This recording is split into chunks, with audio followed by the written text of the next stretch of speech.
नमस्कार दोस्तों, पीसीएस पाठशाला में आप सभी का स्वागत है। घटना चक्र टीजीटी पीजीटी नेट हिस्ट्री की सीरीज चल रही है और यह सीरीज संख्या 24 है दोस्तों। अगर इसके पहले का वीडियो अगर आप लोगों ने नहीं देखा है तो प्लेलिस्ट में जाइएगा। घटना चक्र टीजीटी पीजीटी नेट हिस्ट्री के नाम से प्लेलिस्ट बनी हुई है। तो आइए सीधे प्रश्नों पे आते हैं। एक बात और कहना चाहूँगा, 5500 क्वेश्चन का रामबाण पीडीएफ हिस्ट्री का तैयार है, जो टीजीटी पीजीटी नेट आदि के लिए बहुत इंपॉर्टेंट है। डिस्क्रिप्शन में लिंक दिया गया है, डाउनलोड कर सकते हैं। 6000 क्वेश्चन का रामबाण पीडीएफ ज्योग्राफी का भी तैयार है, डिस्क्रिप्शन में लिंक उसका भी दिया गया है, आप डाउनलोड कर सकते हैं टीजीटी पीजीटी नेट आदि के लिए। यह दोनों पीडीएफ बहुत ही महत्वपूर्ण है, दोनों का लिंक डिस्क्रिप्शन में डाउनलोड कर सकते हैं। अगर डाउनलोड करने में सुविधा होती है तो हमारे व्हाट्सएप पर मैसेज कर दीजिएगा, व्हाट्सएप नंबर डिस्क्रिप्शन में दिया गया है। जो भी मटेरियल है दोस्तों चार्जेबल है, जो भी मटेरियल है बेहतरीन है, तो आप लोग की अपनी इच्छा है। तो आइए शुरुआत करते हैं। प्रश्न संख्या 41 देखिएगा। स्यादवाद जुड़ा है, स्यादवाद किससे जुड़ा हुआ है? तो वह जुड़ा है जैन धर्म से। जीआईसी प्रवक्ता परीक्षा में पूछा गया प्रश्न है ये दोस्तों। प्रश्न 42 देखिएगा।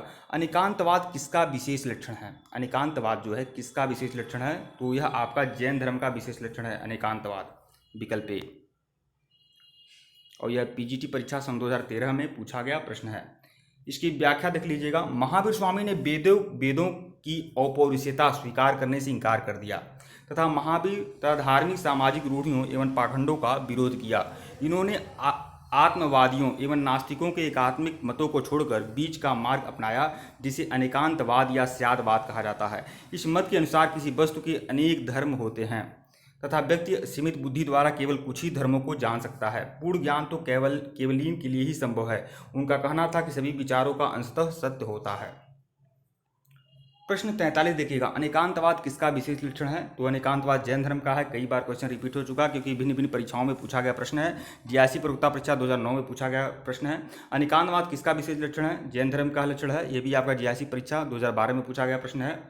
फिर आपका 45 देखिएगा। निम्न में से किस अवधारणा के अनुसार यह माना जाता है कि सत्य बहुत जटिल होता है और उसमें अनेक पहलू होते हैं? अभी मैं आपको व्याख्या में बताया हूँ, तो यह आपका अनेकांतवाद में ही माना जाता है कि सत्य बहुत जटिल होता है, उसमें अनेक पहलू होते हैं। एनबीएस पीजीटी परीक्षा 17 सितंबर 2019 में हुई थी, उसमें यह प्रश्न आया था।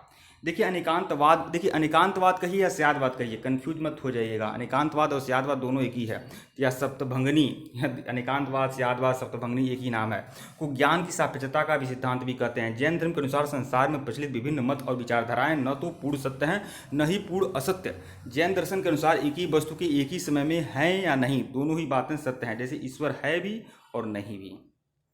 प्रश्न 46 देखिएगा। महावीर की शिक्षा का विशेष नाम क्या है? महावीर की शिक्षा का विशेष नाम क्या है? तो पंच महाव्रत है। पीजीटी परीक्षा सन 2000 में पूछा गया यह प्रश्न है।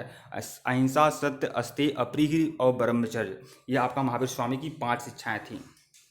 जो ब्रह्मचर्य जो था वह महावीर स्वामी ने जोड़ा था, जबकि प्रथम 4 जो थे वह पार्श्वनाथ ने पहले से जोड़ा था। पीजीटी परीक्षा सन 2000 में पूछा गया यह प्रश्न है। अगले प्रश्न पे आइएगा, इसकी व्याख्या देख लीजिएगा। महावीर की शिक्षा का विशेष नाम पंच महाव्रत है, जो इस प्रकार है। अहिंसा, सत्य, अस्तेय, अपरिग्रह और ब्रह्मचर्य।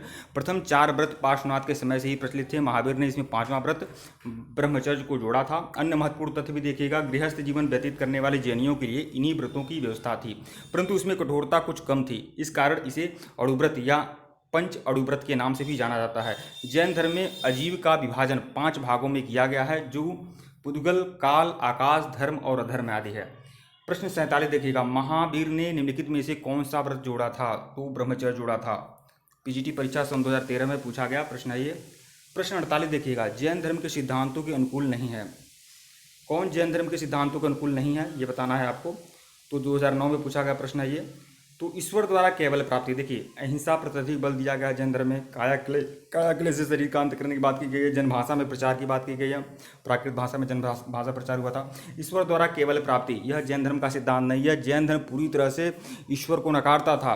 महावीर स्वामी का एक बहुत ही बढ़िया पंक्ति था कि ईश्वर नाम की कोई ऐसी सत्ता ही नहीं जो हमारे सुख और दुख का निर्धारण करती हो। यह जैन धर्म का यह महावीर स्वामी ने यह बातें कही हैं अपने उपदेशों में। प्रश्न, जैन धर्म अहिंसा पर अत्यधिक बल देता है, साथ ही साथ इसमें कायाक्ले से शरीर का अंत करने पर जोर दिया जाता है। इस धर्म में ये सब बातें तो इसी में है, आप जानते हैं। प्रश्न 49 देखिएगा। जैन धर्म के किस तीर्थकर ने सर्वथा वस्त्र त्याग करने का आदेश दिया था? तो महावीर स्वामी ने। पीजीटी परीक्षा 2009 में पूछा गया प्रश्न है ये। जैन धर्म का वास्तविक स्वरूप देने का श्रेय महावीर स्वामी को है, जो जैन धर्म के अंतिम एवं 24वें तीर्थकर थे। उन्होंने अपने अनुयायियों को सर्वथा वस्त्र त्याग करने का आदेश दिया था। जैन धर्म के 24 तीर्थकर हुए थे और उन्होंने ये 24 तीर्थकर जो हैं इनके नाम यहाँ पर देख ली सकते हैं। ऋषभदेव, अजितनाथ, संभवनाथ, अभिनंदन, सुमितिनाथ, पद्म प्रभु, पार्श्वनाथ, चंद्र प्रभु, पुष्पदंत, शीतलनाथ, श्रेयांसनाथ, वासुनाथ, विमलनाथ, अनंतनाथ, धर्मनाथ, शांतिनाथ, कुंदुनाथ, अरनाथ, मल्लीनाथ, मुनि सुब्रत, नमीनाथ, नेमिनाथ और पार्श्वनाथ महावीर स्वामी। देखिए कभी कभी कुछ ऐसे चार पाँच ऐसे तीर्थकर हैं जो बहुत ही ज़्यादा इंपॉर्टेंट होते हैं, जिनका चिन्ह पूछ लेता है। जैसे महावीर स्वामी का जो चिन्ह है वह सिंह है, शेर। ऋषभनाथ का जो चिन्ह है वह शायद वृषभ है, बैल। पद्म प्रभु का जो चिन्ह है ये आपका शंख है। और शांतिनाथ का जो चिन्ह है वह हिरण है। और मल्लीनाथ का जो है शायद कलश है। यह बाद में देगा आपका, इसी वीडियो में ही आपका मिल जाएगा या फिर अगली सीरीज में आपको मिल जाएगा। कुछ इंपॉर्टेंट हैं। प्रश्न 50 देखिएगा, जैन धर्म ग्रंथों का प्रथम संकलन कहाँ हुआ था? जैन धर्म ग्रंथों का प्रथम संकलन कहाँ हुआ था? तो पाटलिपुत्र में हुआ था। पाटलिपुत्र ऑप्शन में नहीं है। देखिए जैन धर्म ग्रंथों का पहला संकलन कहाँ हुआ था? पाटलिपुत्र में हुआ था। ऑप्शन में नहीं है, इसलिए स्टार लगा हुआ है। तो पीजीटी परीक्षा सन 2010 में पूछा गया प्रश्न है। देखिए पाटलिपुत्र में हुई प्रथम जैन सभा में सर्वप्रथम जैन धर्म अंगों का संकलन किया गया था। इस सभा के बाद दो भिन्न भिन्न व्यक्तियों की अध्यक्षता में दो अलग अलग स्थानों पर सभाएं संपन्न हुई थी। पहली आर्य स्कंदिल की अध्यक्षता में मथुरा में और दूसरी नागार्जुन सूरी की अध्यक्षता में वल्लभी में। इन सभाओं में धर्म ग्रंथों का संकलन किया गया, परंतु पृथक पृथक स्थानों पर स्वतंत्र रूप से सभा आयोजित होने के कारण धर्म ग्रंथों में विभेद आ गया। इस विभेद को दूर करने हेतु वल्लभी में द्वितीय जैन सभा का आयोजन हुआ था। वल्लभी जो है गुजरात में है, वहाँ पर सभा का आयोजन हुआ था और देवर्धि क्षमा श्रवण ये इसकी अध्यक्षता किए थे। और पहली जैन संघ की अध्यक्षता किसने किया था? तो स्थूलभद्र ने किया था, पाटलिपुत्र में हुआ था। दूसरी जो जैन संघ हुई थी वल्लभी गुजरात में हुई थी, इसकी जो अध्यक्षता किए थे वह देवर्धि क्षमा श्रवण किए थे। प्रश्न 51 देखिएगा, प्रथम जैन संगीत हुई थी तो पाटलिपुत्र में हुई थी। जीआईसी प्रवक्ता परीक्षा 2017 में पूछा गया प्रश्न है। प्रश्न 52 देखिएगा, कौन सा धर्म त्रिरत्न में विश्वास करता है? त्रिरत्न में कौन विश्वास करता है? जैन धर्म। पीजीटी परीक्षा 2006 में पूछा गया यह प्रश्न है।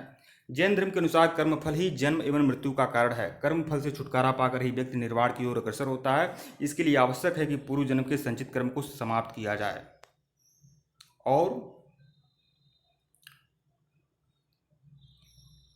और वर्तमान जीवन में कर्म फल से विमुख रहें। इसके लिए त्रिरत्न की अनुशीलन आवश्यक है। जैन धर्म के त्रिरत्न क्या हैं? सम्यक ज्ञान, सम्यक दर्शन, सम्यक चरित्र, मतलब सम्यक आचरण। ये जैन धर्म के 3 रत्न हैं। सत्य में विश्वास को ही सम्यक दर्शन कहा जाता है। जिस सत्य में हम विश्वास या श्रद्धा रखते हैं उनका ज्ञान ही सम्यक ज्ञान है। कल्याणकारी कार्यों का अनुसरण एवं अकल्याणकारी कार्यों का त्याग ही सम्यक चरित्र है। उल्लेखनीय है कि बुद्ध, धम्म और संघ बौद्ध धर्म के त्रिरत्न हैं, परंतु मूल रूप से त्रिरत्न की अवधारणा जैन धर्म में ही मिलती है। प्रश्न 53 देखिएगा, पंच महाव्रत या त्रिरत्न किस धर्म से संबंधित हैं? तो यह आपका किस धर्म से संबंधित है? तो जैन धर्म से संबंधित है। पंच महाव्रत और त्रिरत्न किस धर्म से संबंधित है? जैन धर्म से संबंधित है। पीजीटी परीक्षा में पूछा गया यह प्रश्न है। पंच महाव्रत एवं त्रिरत्न की अवधारणा जैन धर्म में है। पंच महाव्रत क्या है? अहिंसा, सत्य, अस्तेय, अपरिग्रह और ब्रह्मचर्य। त्रिरत्न क्या है? सम्यक ज्ञान, सम्यक दर्शन और सम्यक आचरण। प्रश्न 54 देखिएगा, निम्नलिखित में से कौन सा जैन धर्म के त्रिरत्न में शामिल नहीं है? तो सम्यक ज्ञान, सम्यक दर्शन और सम्यक आचरण यही है। तो विकल्प डी जो है यह आपका सम्यक कार्य त्रिरत्न में शामिल नहीं है। जीआईसी परीक्षा में पूछा गया प्रश्न है। प्रश्न 55 देखिएगा, पूर्व जैन धर्म गुरुओं ने संस्कृत भाषा का बहिष्कार करके किस भाषा को अपने धर्मोपदेश के प्रसार का माध्यम बनाया? तो जैन गुरुओं ने जो माध्यम बनाया था प्राकृत बनाया था। प्राकृत जो थी वह जन भाषा थी। टीजीटी परीक्षा में पूछा गया प्रश्न है। तो देखिए आरंभ में जैनों ने मुख्यतः ब्राह्मणों द्वारा संपोषित संस्कृत भाषा का परित्याग किया और अपने धर्मोपदेश के लिए आम लोगों की बोलचाल भाषा प्राकृत भाषा को अपनाया। जैनों के प्राचीनतम ग्रंथों को पूर्व कहा जाता था। जैनों के जो प्राचीनतम ग्रंथ थे उसे पूर्व कहा जाता था। जैन साहित्य को आगम कहा जाता था। आगम के अंतर्गत 12 अंग और 12 उपांग, 10 प्रकीर्ण, 6 छेद सूत्र और 4 मूल सूत्र थे।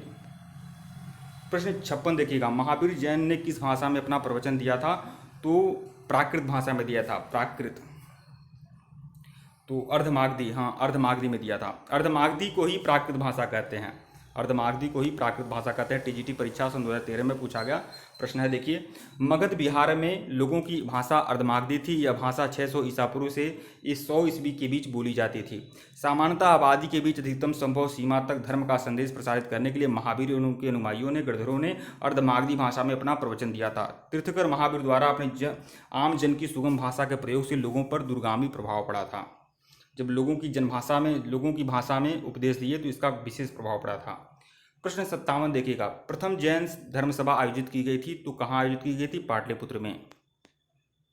चंद्रगुप्त मौर्य के शासनकाल में पाटलिपुत्र में प्रथम जैन सम्मेलन आयोजित किया गया था, जिसमें श्वेतांबर आगम का संपादन किया गया। चूंकि प्राचीन जैन शास्त्र नष्ट हो गए थे, अतः उन्हें पुनः एकत्र करने के लिए 4th शताब्दी ईसा पूर्व में इस प्रथम जैन महासभा का आयोजन किया गया था, जिसमें भद्रबाहु के अनुयायियों ने भाग नहीं लिया था। देखिए, जो पहली जो जैन संगति हुई थी वह स्थूलभद्र ने किया था, उसमें अध्यक्षता, और दूसरी जो जैन संगति हुई थी उसमें देवर्षि क्षमाश्रवण ने अध्यक्षता किया था। प्रश्न 58 देखिएगा, कनिष्क बौद्ध धर्म के किस संप्रदाय का अनुयायी था? तो महायान। कनिष्क बौद्ध धर्म के महायान संप्रदाय का अनुयायी था। बौद्ध धर्म की 4th संगति कुषाण शासक कनिष्क के राज्यकाल में कश्मीर के कुंडल वन में हुई थी। इसकी अध्यक्षता वसुमित्र ने की थी। अशोक घोष इसके उपाध्यक्ष थे। इसी समय बौद्ध धर्म हीनयान और महायान 2 स्पष्ट संप्रदायों में विभक्त हो गया था। प्रभासगिरी उत्तर प्रदेश के कौशाम्बी में स्थित जैन तीर्थस्थल है।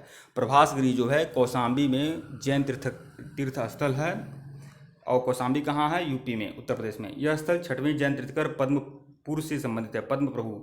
पद्मपुर थे, उनसे संबंधित है कौशाम्बी।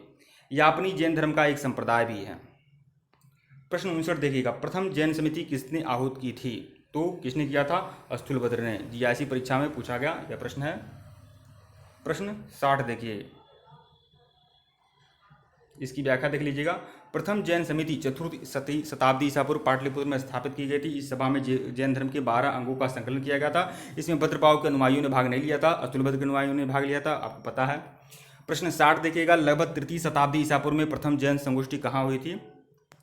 तो पाटलिपुत्र में हुई थी। पीजीटी परीक्षा 2013 में पूछा गया प्रश्न है। तो इस तरह से आपका कंप्लीट हो गया 20 क्वेश्चन की सीरीज कंप्लीट हो गई, और यह 24वां भाग था।